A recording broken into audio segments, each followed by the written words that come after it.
Well, I suppose we should start with the questions. Yeah, this is Ask Me Anything. So we've gotten asked a lot of things. So let's start with Jess from Morrisville. Jess says, I've been strict keto for 2 weeks and just now hit ketosis. I've experienced no weight loss at all. Is this normal? I've heard others start losing immediately. So we got a couple of different questions going on. That's right, yeah.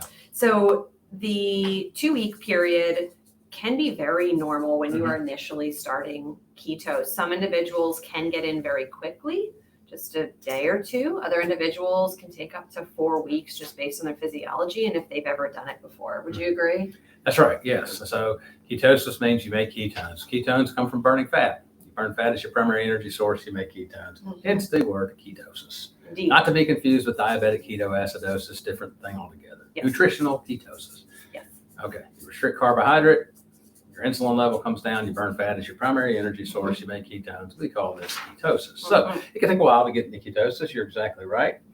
Particularly, you know how they have like some of those pizzas, they call them like the meat lovers pizza. Well, I mean, there's a whole special class of carb lover. And you're one of those carb lovers. It takes a while sometimes to get into ketosis when you've been carbing up all those years, right? So, don't worry if you don't, all of a sudden drop a whole bunch of weight in the first 10 days. It's okay. The other thing, there's kind of a second part of this. The ketosis, like you say, the losing weight, right? Okay, so if you're trying to verify whether you're in ketosis and you're using one of the tests that are out there to do that, only test late in the afternoon or the early evening. Don't test in the morning, and because you're unlikely to get a positive result in the morning, even if you are in ketosis. So maybe the time of day you're testing, and then let's kind of get into that second concept of the weight. Because although a lot of people do lose weight when they go into ketosis, not everybody does. Yeah, keto doesn't automatically mean weight loss for everyone. And calories are often something that may need to come into play here. Yeah, so some of you may know this species of human called men. Yes, like me, right? So I have this like thing in my brain. Oh, ketosis means I can eat a lot. Okay. Oh, that's great. I love ribeye steaks. Yeah, I'm going to get me a 16-ounce ribeye and put a bunch of butter on. Okay, this may not lead to weight loss, although it will. Although it's perfectly healthy and it's good for you and all of that. I may need to really be eating a 6-ounce steak, right? And so don't use the overall kind of idea of getting into ketosis as a free license to be a hog, if you will, right? Okay, the idea is you want to eat less, right? And if you let the sensation of satiety catch up to you, if you eat slow, you're going to find that eating foods that are high in fat and protein and low in carbohydrate satiate you with a small amount. It does not take a large amount. You just have to give it some time to catch up. Your body to catch up to your brain and say, "Oh, I'm full," right? Yeah, exactly. So it may be an issue of the amount of food you're eating, I guess is what we're saying. Yeah, possibly, Jess. And that doesn't mean, Jess, that you are definitely overeating, but these are the things we look at. When someone says, well, I'm in ketosis, I peed on the stick, or I breathed into the things, there's 3 ketones. You can do a blood test that shows you're in nutritional ketosis. Those meters, the meters themselves are not that expensive. The test strips are pretty expensive, right? You could do the urine test strips, which are very common. That's what most people know. And then there are breath things that you can blow into, and then that is a breath ketone. So I don't know how exactly you're testing, Jess, but if it is urine, you need to do it for sure later in the day. If it's the other ones and you know that you're in ketosis for sure, but you are not losing any weight, then the first thing I would look at is, what are your calories? Not just what are you eating and is it low carb, because that is important too, right? There are different levels of nutritional ketosis. Being in it a little bit, still therapeutic, but maybe not as much as if you were, really producing high levels of ketones.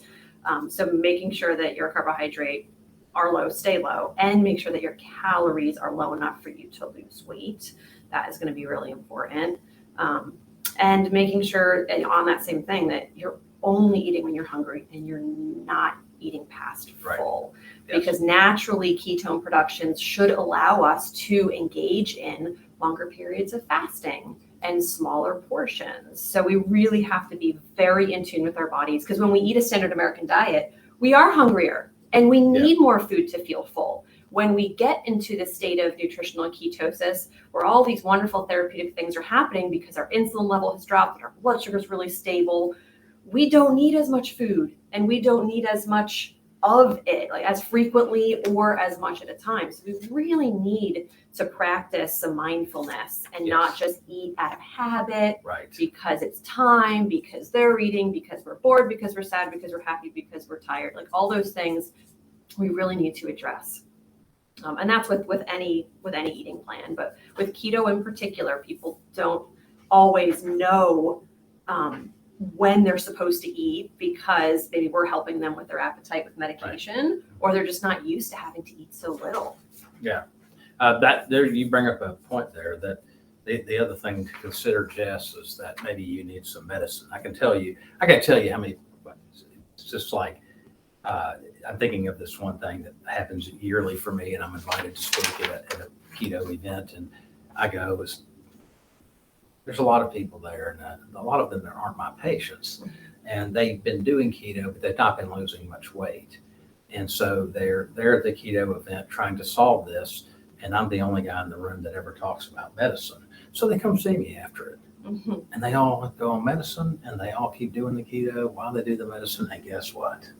They lose weight, and they lose a lot of weight. They really like it. Okay, so maybe you just need some medicine in addition to doing the keto.